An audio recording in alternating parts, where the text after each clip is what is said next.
Bismillahirrahmanirrahim. Assalamualaikum warahmatullahi taala wabarakatuh dan salam sejahtera. Saya mulakan ucapan saya dengan memetik firman Allah Subhanahu wa taala. A'udzubillahi minasyaitonir rajim. Ya ayyuhallazina amanu dukhulu fis silmil kaffah wa la tattabi'u khutuwatis syaitan innahu lakum aduwwum mubin. Wahai orang yang beriman, masuklah kamu ke dalam agama Islam dengan mematuhi segala hukum-hukumnya dan janganlah kamu menurut jejak langkah syaitan. Sesungguhnya syaitan itu musuh bagi kamu yang terang dan nyata. Surah Al-Baqarah ayat 208. Saya ingin merakamkan jutaan terima kasih kerana memberikan peluang kepada saya untuk membahaskan Belanjawan 2025 yang telah dibentangkan oleh Yang Amat Berhormat Perdana Menteri.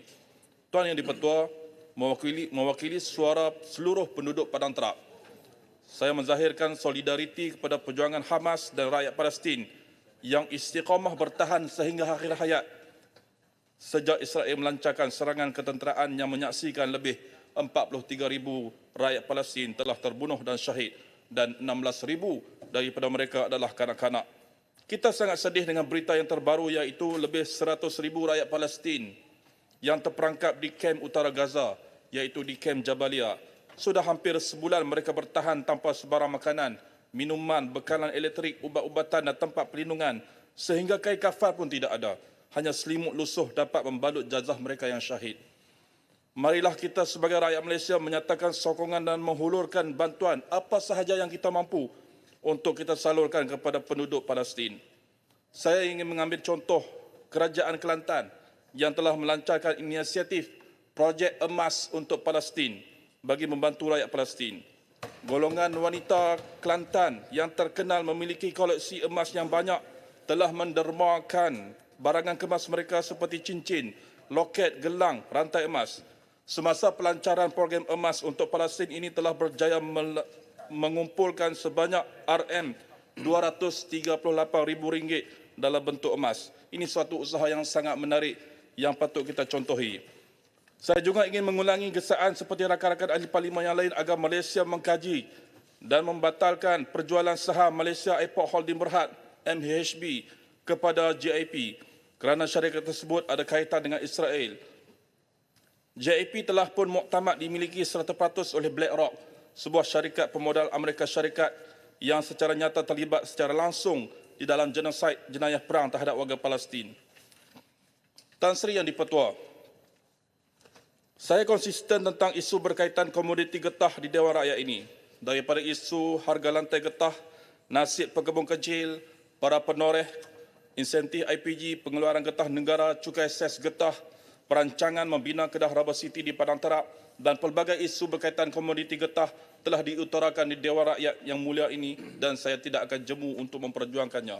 Untuk memperkasakan industri getah tempatan, tumpuan kepada peningkatan pengeluaran getah asli tempatan perlu menjadi keutamaan kerajaan. Kita mesti menjadi negara pengeluar getah asli dunia, bukan menjadi negara pengimport seperti sekarang, yang mana kita terpaksa mengimport lebih 1 juta tan metrik bernilai 7 bilion getah dari luar negara untuk kegunaan tempatan. Dalam usaha menuju ke arah negara sebagai pengeluar getah asli dunia, saya menyambut langkah baik kerajaan untuk mewujudkan program kolaborasi strategik untuk mengusahakan lebih 420,000 hektar kebun getah yang matang terbiar dan tidak ditoreh ekoran masalah sumber tenaga kerja. Isu kekurangan penoreh getah dan kebergantungan kepada penoreh warga asing perlu diselesaikan segera. Daripada 1.1 juta hektar keluasan penanaman getah di Malaysia, 93% terdiri daripada pekebun kecil dan hanya 7% daripada estet atau ladang. Ini bermakna rakyat kita masih memberikan sokongan kuat dalam usaha pengeluaran getah asli tempatan. Saya kira inilah masa dan ketikanya kita menarik lebih ramai rakyat tempatan, terutama daripada kalangan belia untuk mengusahakan kebun getah dan menoreh getah dalam keadaan harga getah yang tinggi, iaitu lebih RM4 sekilogram. Selain pelbagai inisiatif kerajaan melalui RISDA untuk tanaman getah telah dianjurkan dan diberikan, saya mencadangkan pihak kerajaan untuk mengkaji langkah untuk penetapan pendapatan tetap atau gaji minimum bagi sektor komoditi getah melalui program konsolidasi getah yang melibatkan syarikat milikan RISDA ataupun syarikat luar.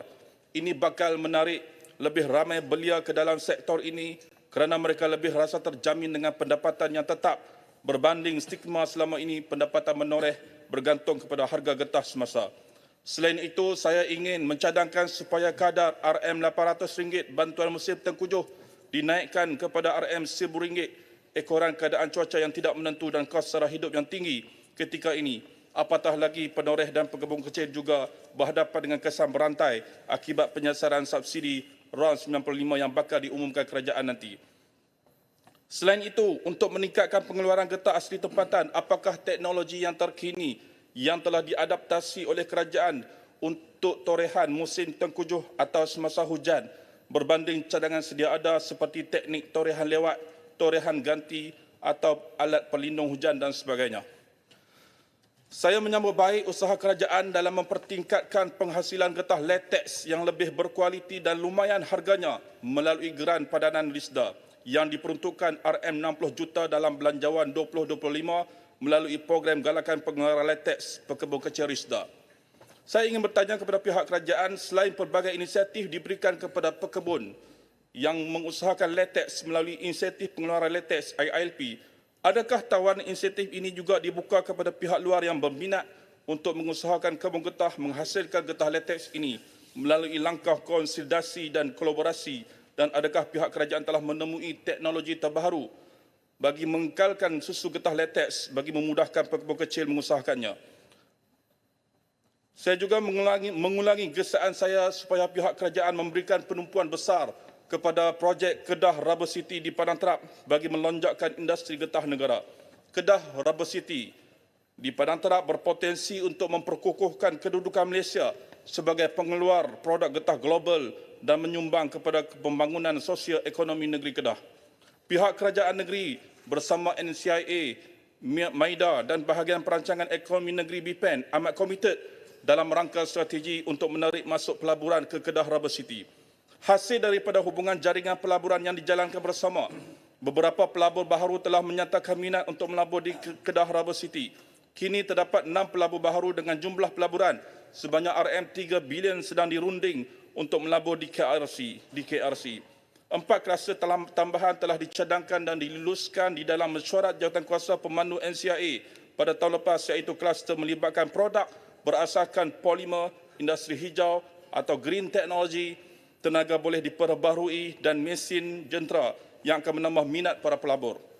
Perkembangan semasa projek Kedah Rubber City, kita melihat infra asas yang menjadi keperluan para pelabur di situ seperti bekalan elektrik, gas dan air hampir selesai. Cuma kini pihak pelabur mengkehendaki jalan masuk utama ke tapak projek ini mesti dinaik taraf dan dilebarkan untuk laluan industri dan kegunaan logistik mereka, seperti gesaan saya tentang permohonan kerajaan negeri melalui JKR Kedah kepada Kementerian Kerja Raya Malaysia dalam rolling plan kelima RMK12, iaitu cadangan menaik taraf jalan persekutuan FT 175 dari Jabatan Sungai Durian Pokok Sena ke Kota Putra Durian Burong Padang Terap sepanjang 35 km. Kalau ikut jawapan daripada kementerian yang lalu, permohonan negeri kepada Kementerian Kerja Raya untuk jalan persekutuan FT 175 telah ditolak pada rolling plan keempat, dan kita harap rolling plan kelima ni permohonan ini akan diangkat semula. Tuan Yang di-Pertua, untuk membela para pengundi PRU 15 yang lalu, terutamanya golongan muda, saya ingin mengulangi manifesto Pakatan Harapan PRU yang ke-15 yang berbunyi pengampunan hutang bersasar PPTN untuk mengatasi masalah pinjaman pendidikan tidak munasabah dalam kalangan siswa, termasuk keberhutangan PPTN pula.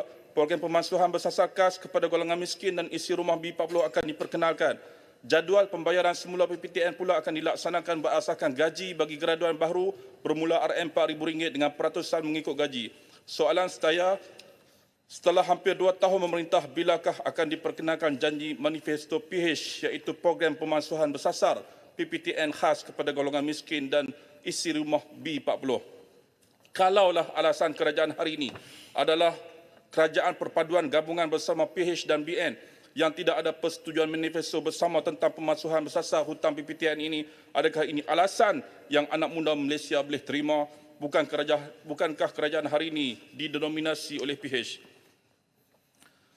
Persatuan Yang di-Pertua,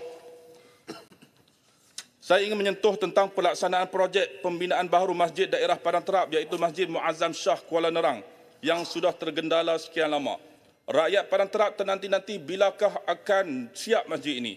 Menyedihkan apabila pengurusi masjid ini juga tidak sempat melihat masjid yang baru apabila beliau telah kembali ke rahmatullah pada bulan Ogos yang lalu. Begitu juga siap masjid ini yang dikenali penduduk tempatan sebagai Pak Man yang sudah menjadikan masjid ini sebagai rumah utamanya. Masjid Kuala Nerang ini yang terkenal dengan kebersihan adalah hasil khidmat arwah Pak Man yang dilihat sentiasa menaiki basikal ke sana ke sini. Namun arwah Pak Man juga tidak sempat untuk melihat terbinanya Masjid baru Kuala Nerang ini kerana telah meninggal dunia pada bulan 9 yang lalu. Pembinaan semula Masjid Muazzam Shah Kuala Nerang ini sudah tergendala selama 3 tahun. Adakah ianya berpunca daripada kekurangan peruntukan, ekoran kenaikan kos binaan semasa yang tidak sanggup ditanggung kerugian oleh pihak kontraktor? Tarikh milik tapak pertama telah dikeluarkan kepada kontraktor pada 14 Oktober 2021. Dikatakan pihak kontraktor ketika itu tidak dapat meneruskan projek ini kerana nilai kos projek melebihi bajet yang diperuntukkan oleh ICU. Maka tarikh notis penambatan telah dikeluarkan pada 21 Mac 2023. Namun telah ditender semula pada 21 November 2023, namun isu yang sama dikatakan berlaku sehinggalah tender kali ketiga dibuka dan yang terbaru pada 29 Ogos 2024 dengan sedikit penambahan bajet daripada ICU. Sekarang ini anak karya masjid ini terpaksa bersolat fardu dan solat jemaat di surau Taman Akasia yang kecil dan sempit dan ada yang terpaksa ke lokasi masjid yang lebih jauh kerana surau ini tidak dapat menampung kapasiti jemaah yang ramai. Oleh itu saya berharap pihak kerajaan mempunyai kaedah yang utuh untuk memastikan tender yang terakhir ini dikeluarkan oleh JKA berjaya dilaksanakan dan dapat diteruskan pembinaan masjid baru Masjid Muazzam Shah Kuala Nerang. Kami rakyat Padang Terap tidak sanggup lagi mendengar tender seterusnya dibuka atas isu yang sama, seterusnya menyaksikan projek pembinaan masjid ini tergendala sekian lama. Yang terakhir,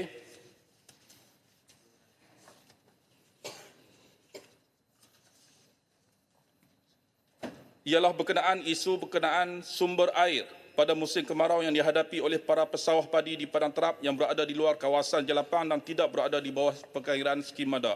Saya mengambil contoh kawasan pertanian di Mungkin Pedu daerah Padang Terap iaitu Kampung Bangulpong, Kampung Pinang, Kampung Tompelu dengan keluasan penanaman padi seluas 464.4 hektar melibatkan 272 orang pesawah dengan jumlah penghasilan atau pengeluaran padi di kawasan tersebut adalah seberat 1,623 metrik tan pada musim yang lepas. Sumber air bagi kawasan ini bergantung kepada air hujan dan air Bukit Carut Langka dan Bukit Gelugor. Sehubungan itu saya memohon pihak kerajaan supaya mengadakan inisiatif skim pengairan baru ke sawah kawasan tersebut bagi memastikan penghasilan padi pada musim kemarau tidak terbantut ekoran isu bekalan air. Ini baru contoh daripada 3 kampung, banyak lagi kampung-kampung di Padang Terap yang mengusahakan tanam padi menghadapi isu yang sama. Sepatutnya sudah lama isu ini diberikan perhatian oleh pihak kerajaan. Yang terakhir, Tan Sri Yang di-Pertua, saya ingin mengambil kesempatan untuk mengucapkan tahniah kepada Majlis Daerah Padang Terap yang telah merangkul anugerah penarafan 5 bintang bagi penarafan bintang audit program audit teknikal Jabatan Kerajaan Tempatan 2024 oleh KPKT. Tahniah juga diucapkan kepada Risda Padang Terap yang telah mendapat naik johan klik penambahan baikan di dalam Majlis Kualiti dan Inovasi Risda tahun ini. Dalam konteks usahawan tempatan dari Padang Terap, saya merakamkan tahniah kepada Encik Saiful Zahirin Zahakaria dan Puan Fadilah Azmi yang merupakan rakyat Padang Terap yang telah mengasaskan platform aplikasi jualan dalam talian atau e-dagang yang dikenali sebagai e-desa. Akhir sekali, saya mengharapkan melalui belanjawan 2025 ini, pihak kerajaan persekutuan dapat membantu merealisasikan Padang Terap sebagai bandaraya getah dan pelancongan eko seperti mana yang termaktub di dalam dokumen rancangan tempatan daerah Padang Terap 2035. Terima kasih Tan Sri Yang di-Pertua. Baik, saya jemput Wabi Sepitang.